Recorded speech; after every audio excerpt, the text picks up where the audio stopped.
A single played at the right moment can split time in two, a before and an after that the music itself creates simply by existing. January 27, 1956. A record goes to radio stations across the United States. Within weeks, it is the most talked about piece of music in the country. Within months, the young man who made it is no longer a regional curiosity. He is the most famous singer in America. Within a year, his name is known in every country in the world. The record was Heartbreak Hotel. The young man was Elvis Presley.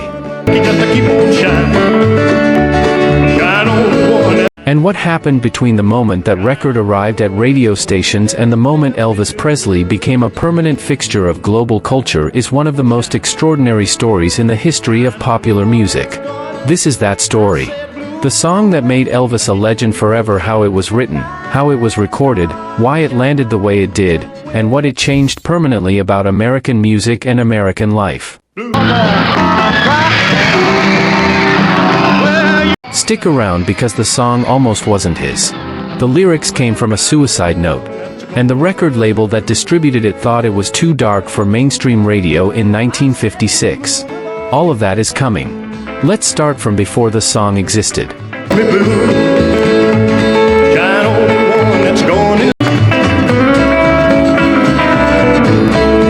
Elvis before Heartbreak Hotel. The story of Elvis Presley before Heartbreak Hotel is the story of a young man from Tupelo, Mississippi who had already proven he was extraordinary but had not yet proven it to anyone who wasn't paying close attention. His recordings at Sun Records in Memphis between 1954 and 1955 Inch That's All Right, Mystery Train, Blue Moon of Kentucky were distributed on a regional label with limited reach. They found devoted audiences in the American South. They generated genuine excitement within the music industry. They did not, by themselves, deliver the national breakthrough that Sam Phillips at Sun Records and Colonel Tom Parker, who had become Elvis's manager, knew was possible. The sound Elvis had developed at Sun was unlike anything on mainstream radio, a combination of black rhythm and blues and white country music that had no established category and therefore no obvious commercial infrastructure. Radio programmers didn't know what format it belonged to. Disc jockeys who heard it loved it without knowing how to sell it to their audiences. RCA Victor bought Elvis's contract from Sun Records in November 1955 for $35,000, an unprecedented amount for a recording artist with regional but not national success. The investment required a record that could justify itself on a national stage. Heartbreak Hotel was the record that had to do that work. The story of what it takes to go from regional to national, the specific moment when everything accelerates. This channel goes into exactly this kind of music history every single week.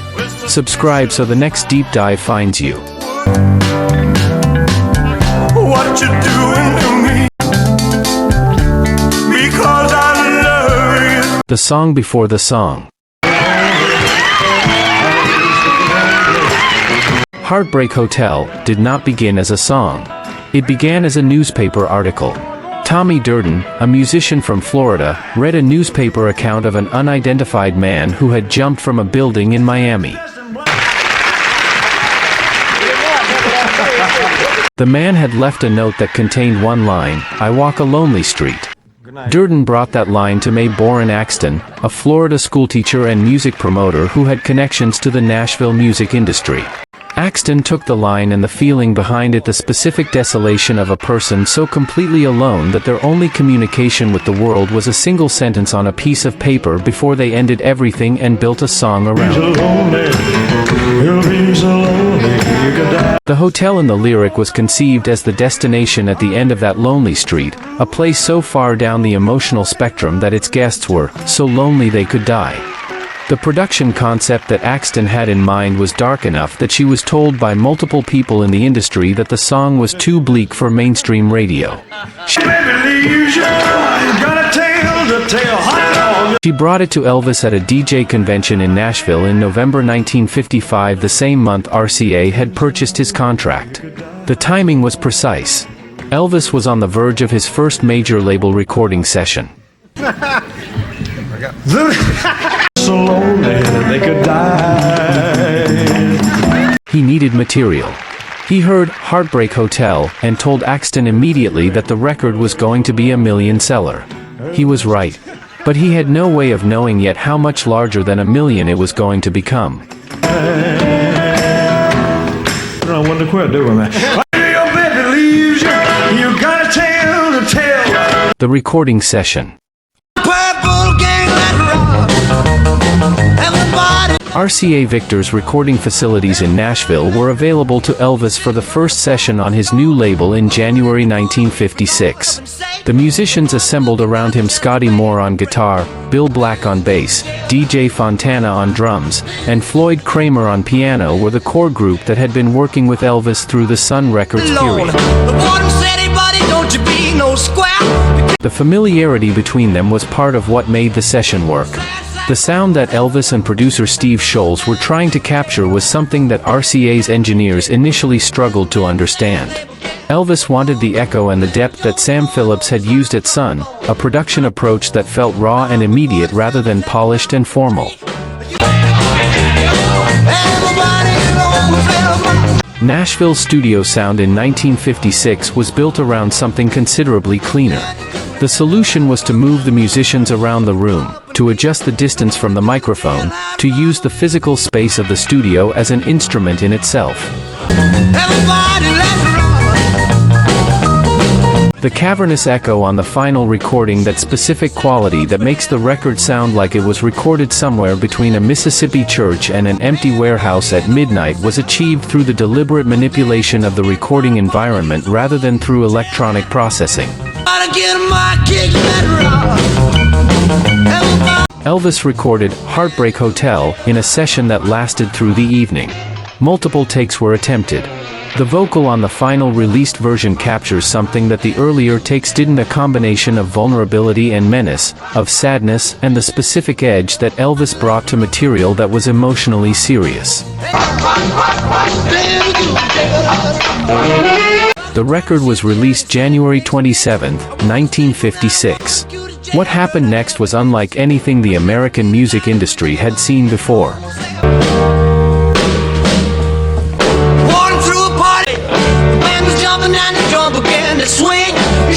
The explosion. Radio stations that received Heartbreak Hotel in January 1956 were operating in a specific cultural moment, a country still organizing its musical life around the genres that had existed for decades, around the performers who had defined those genres, around the production values and the vocal styles that those genres had normalized. Heartbreak Hotel arrived and fit none of those categories cleanly. It was too dark for pop radio. It was too rock and roll for country. It was too country for R&B. And it was too good for any of those genre gatekeepers to keep off the air. Within weeks, the record was receiving more listener requests than program directors knew what to do with. The audience that found it wasn't looking for a genre. It was looking for something true, something that described an emotional experience with enough honesty and enough musical force that the category became irrelevant. It reached number 1 on the pop chart in April 1956. It reached number 1 on the country chart simultaneously. It reached the top 5 on the R&B chart. 3 different genre charts. 1 record. An achievement that the music industry's existing categories had no framework to explain. By the summer of 1956, Elvis Presley was appearing on national television. The television appearances generated controversy that generated publicity that generated more sales. The controversy was about the way he moved, a physicality in performance that American television had never accommodated and American parents had never encountered in combination with music directed at their children. The controversy made him larger. Every column inch written against him was another advertisement for the record. Every television appearance that generated a letter of complaint was another audience of people who had never heard of Elvis Presley tuning in to see what all the argument was about. Did you have a moment of first encountering Elvis, not his later work, but the raw early recordings, and feeling like you were hearing something that the radio wasn't quite ready for even when it was playing? Drop that in the comments. What Heartbreak Hotel changed? I didn't hold you. The specific changes that Heartbreak Hotel and the cultural explosion it triggered produced in American music are difficult to overstate because they were so comprehensive. And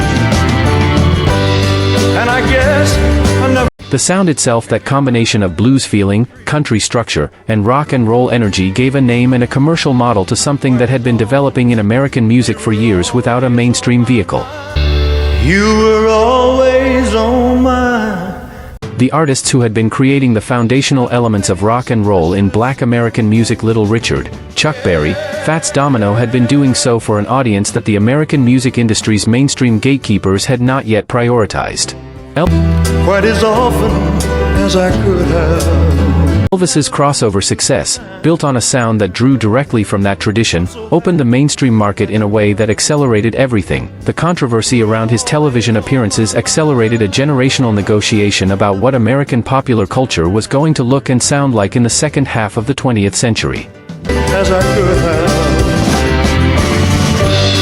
The parents who wrote letters of complaint were describing a real shift. Music was becoming more physically expressive, more emotionally direct, more connected to the body than the drawing room. That shift didn't begin with Elvis. But Heartbreak Hotel gave it a face and a name that the argument could organize around. If this story, the specific moment when one record changed what American music was, is the kind of history that matters to you, share this video. These turning points deserve to be understood, not just felt. The legend that never stopped growing. There's one thing she don't need is another. The specific quality of Elvis Presley's legend is that it has never required maintenance. It simply continues, decade after decade, through the efforts of the people who were there when the early records played, and through the discovery of people who weren't born yet when those records were made. And his hunger burned. Heartbreak Hotel is where that legend became inevitable. The records before it had suggested the possibility. The session in Nashville in January 1956 confirmed it. The 5 weeks at #1 that followed delivered it to the country.